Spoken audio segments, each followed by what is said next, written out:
everybody, welcome back. I'm Megan Zimba from Mavens Manufacturing, and we're still hanging out at the Girls Take Over Tech event here at Sandvik, Coromant. I am with Angie Long, and hello Angie, how are you doing? I'm great. How are you this evening? I'm doing fantastic. So what is your position here at Sandvik? You're HR, but you're not HR like Carrie's HR. No, a little different than Carrie. We're colleagues, so we both work for Coromant. Okay. But I work for the production unit. Okay. So I work in the supply part of things, so I'm responsible for the manufacturing sites. Okay. Here in Mavens, and then I also have one in Westminster, South Carolina. So are you trying to get people to work on the shop floor? Yes, I am. Okay. We are always looking. So we have the skills gap is what everybody is terming the issue that we're having. So it's very important for manufacturers, I think, to connect with events like this to really expose the next generation to what manufacturing looks like, because it's different from back in 2008 when I first started, yes. And it's different from 30 years ago, 40 years ago. Yes. Like there's a lot more high-tech stuff going on. So what are some of the things that you're doing to really kind of describe the jobs that are available now and bringing people through the door? So what we try to do is connect with the schools locally through events such as this. And one of the big parts is not only talk about what we do, but actually be able to show them the shop floor so that they can walk through and see it's a little scary at first to see these big pieces of equipment and what you're afraid you're going to do something wrong. But we explain what we're looking for. We're looking for problem solvers. We're looking for people who have the right attitude and who are willing to learn. Not everybody's going to walk in knowing this, especially our younger generation. But if they show curiosity, that's huge for us. So for us, a lot of what we're looking for is the soft skills side of things. Being able to work in a team is very important.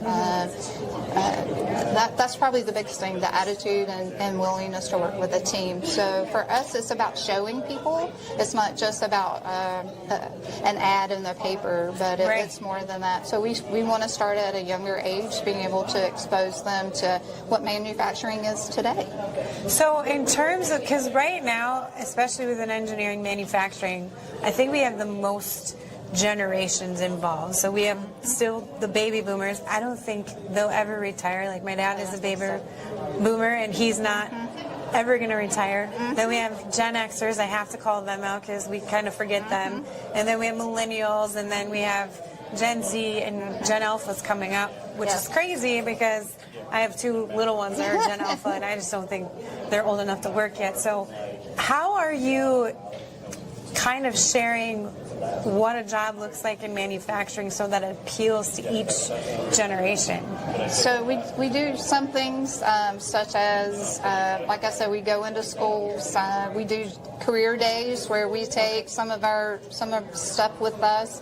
But we also try to take different groups of people with us to those events. So as you said, it kind of hits all of those things. And when we get someone in that's, say, one of the younger generations that's really showing interest, we like to partner with them to help us with reaching those younger generations to, I think we listen to someone that's more like us typically. And so we try to partner with them and use them as somewhat of a mentoring program within the schools or even within when we bring employees into a working environment. So what is your response to people who are outside of our sector saying that like automation and robotics are taking our jobs? Because I feel like that is a big misconception in our sector, and a lot of people, I think, are afraid to kind of apply for a job in engineering and manufacturing because some of these misconceptions. I think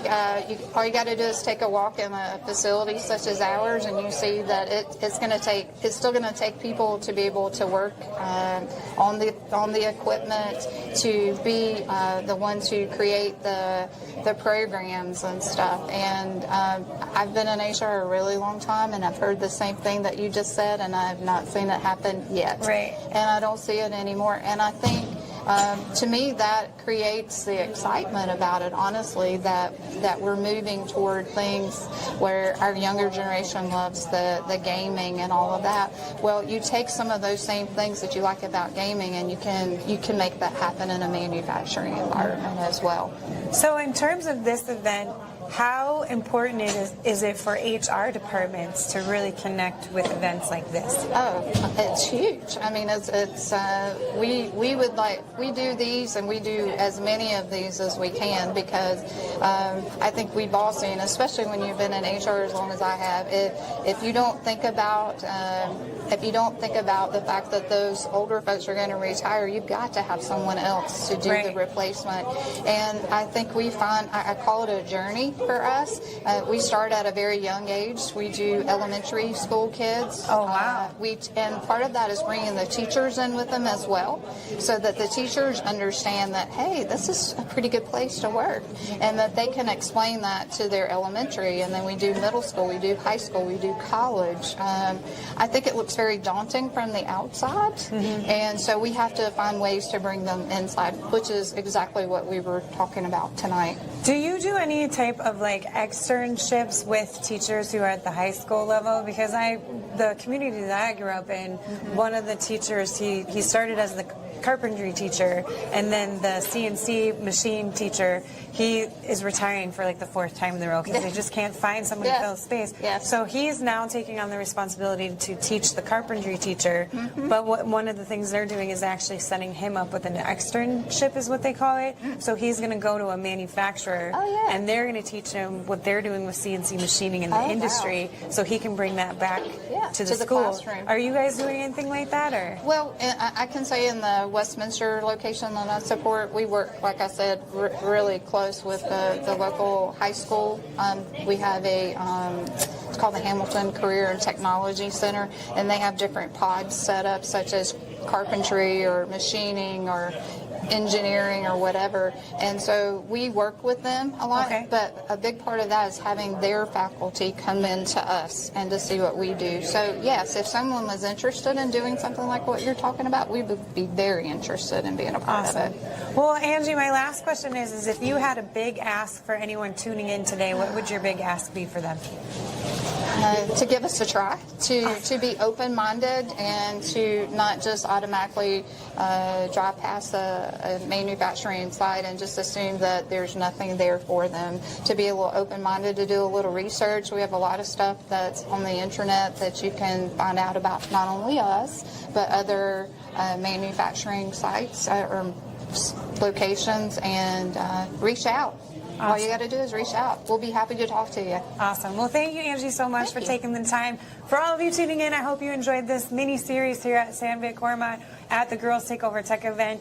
Be sure to connect with your local manufacturers. That is the best way to really bring awareness to your community members about what's happening in our sector. Talk to you guys soon. Bye.